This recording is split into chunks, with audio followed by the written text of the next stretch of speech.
देखना। ऐसे दर्शन जो है, दर्शन का वास्तविक जो अर्थ है कि दर्शन का मतलब होता है देखना होता है। ऐसे ये जो सेंटेंस लेते हैं कि दृश्यते अनेन इति दर्शनम, जिसके द्वारा देखा जाता है, यह एक सिंपल देखने की बात नहीं है, बल्कि इसमें वो सारे चीज़, बल्कि परखना, समझना, वो सारे चीज़ सम्मिलित हैं। तो दर्शन के लिए जो दर्शन शास्त्र है, तो दर्शन के लिए जो इसका अर्थ, इसका देखने से इसका तात्पर्य है। और दृश्यते अनेन इति दर्शनम, तो यहाँ पर हम देख रहे हैं कि इससे दर्शन को समझने के लिए एक सेंटेंस बड़ा ही पर्याप्त है।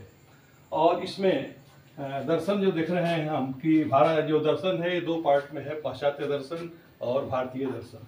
तो पाश्चात्य दर्शन में एपिस्टेमोलॉजी पर जोर दिया गया है, लेकिन जो भारतीय दर्शन है, तो भारतीय दर्शन में मुख्य जोर है मेटाफिजिक्स पर। अब इसमें देखते हैं कि मेटा का मीन्स आफ्टर होता है, और physics study of visible world, जो भी विजिबल जो चीज़ें दिखाई देती है वो फिजिक्स है। और इसके बाद आत्मा, परमात्मा, आपका आध्यात्मिक जगत, वो सारी चीज़ ये फिजिकल वर्ल्ड के बाद का चीज़ है। और ऐसी बात नहीं कि एपिस्टेमोलॉजी जो है ज्ञान मीमांसा है, भारतीय दर्शन में नहीं है, बल्कि एपिस्टेमोलॉजी भी, कि जैसे कि हमारा पूरा जो जैन दर्शन है, स्यादवाद है, वो सारा चीज़ एपिस्टेमोलॉजी ही है लगभग उसका मुख्य पार्ट। कि जैसे कि गुलाब सुंदर है, लेकिन सुंदरता की सीमा जो है क्या है, सुंदरता क्या है, सुंदरता की किसी चीज़ को जानने की सीमा क्या है, तो इन सारी चीज़ों का महत्व है, वो एपिस्टेमोलॉजी से संबद्ध है। अब ये देखते हैं कि अब वेस्ट में हम देखते हैं तो पाश्चात्य जगत में जो शुरुआत हो रही है डेकार्ट के द्वारा, कोगिटो अर्गो सम, I think therefore I am, वहाँ से मॉडर्न फिलोसफी की शुरुआत होती है। I think therefore I am, वो ये नहीं कहा कि मैं खाता हूँ इसलिए हूँ, बल्कि ये कहा कि मैं सोचता हूँ इसलिए मैं हूँ। तो डेकार्ट, स्पिनोजा और लाइबनिज, ये तीन हैं जो कि बुद्धिवाद वाले हैं। और लॉक, बर्कले और ह्यूम, ये जो है सब अनुभववाद वाले हैं।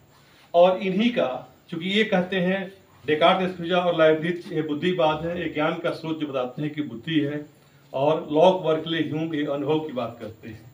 लेकिन दोनों का सामंजस्य बैठाया कैंट ने, और इमैनुअल कैंट के द्वारा इन दोनों का एक आलोचनात्मक समायोजन किया गया, जिसमें कि बुद्धि और अनुभव दोनों की आवश्यकता हुई।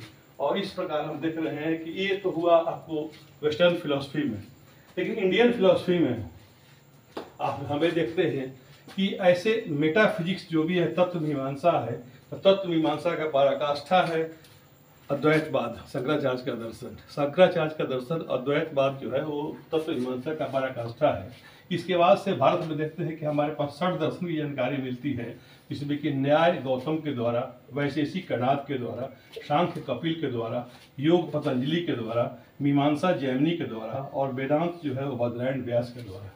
तो यहाँ पर हमें देखते हैं, इससे कि मान लीजिए कि यहाँ पर सब में अल्टीमेट रियलिटी क्या है, इसी के बारे में बताया गया है कि वो परम तत्व क्या है, जहाँ से सब चीज़ की शुरुआत होती है।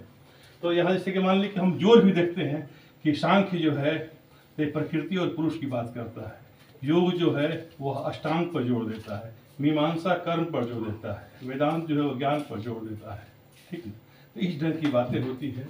तो इस ढंग से हम ये देख रहे हैं। फिर से शंकराचार्य के बाद भी कई रूप आए, जैसे कि अद्वैत, बाद में रामानुज के द्वारा विशिष्टाद्वैत दिया गया, और कई उसमें लोगों ने किया, मध्वाचार्य, चाहे और भी चैतन्य प्रभु के द्वारा। फिर दर्शन में कई छोटे मोटे चेंज आते रहे, लेकिन वेस्ट में हमें देख रहे हैं जिस ढंग से विकास हो रहा है कि बुद्धिवाद, अनुभववाद, फिर कैंट के द्वारा, फिर आगे चलकर हेगल के द्वारा, और मॉडर्न फिलोसफी में देख रहे हैं कि अस्तित्ववाद हो गया, फेनोमेनोलॉजी हो गया।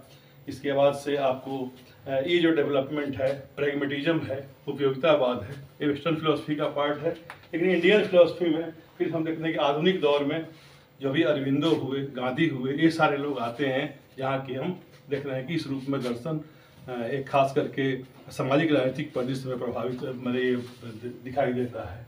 तो ये मोटे तौर पर हमें बता रहे हैं कि जो दर्शन की जो भी शुरुआत हुई है, यहाँ की आप तत्व मीमांसा या ज्ञान मीमांसा या दृश्यते अनेन इति दर्शनम, तो इस ढंग से इसका डेवलपमेंट है। Thank you.